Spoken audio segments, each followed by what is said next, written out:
If you ever wondered how can you trim, split or cut out parts from your video using Inshot, you're in the right place because today in this video I'll show you exactly how to do that. All you need to do is to go ahead and follow up with me till the very end of this video, and let's jump right into it. First, we need to get something out of the way. We need to go ahead and open your Play Store or App Store, depends on what device you're on, and then once you open it, go ahead and search for Inshot. Once you find it, go ahead and open it and make sure it is updated to the latest version for everything to function properly. Once you do that, quit from the store, and finally you can go ahead and open Inshot. From Inshot, go ahead and tap right here to add your video, and then tap on New. Then go ahead and tap to select your video and tap on the tick button in the bottom right corner.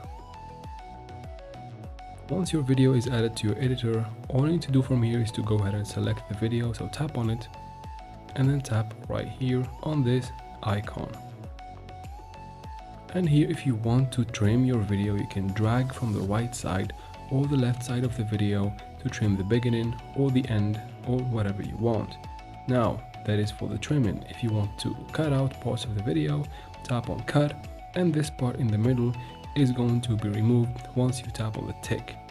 Now, if you want to split the video into two parts or more, tap on split and drag this green line in the part that you want to split the video in. Tap right here in the bottom left corner to do the split. So you can drag again this line and keep tapping in the bottom left corner each time you want to split. To save your video and the progress you made, you need to go ahead and tap on the tick button right here. So once you tap there, you can go ahead and save your video and you should be good to go. I hope this video was helpful. Please like and comment, leave your questions in the comment section. I'll try to answer every single one of them. And of course, subscribe to the channel, and thank you very much for watching. See you in the next one.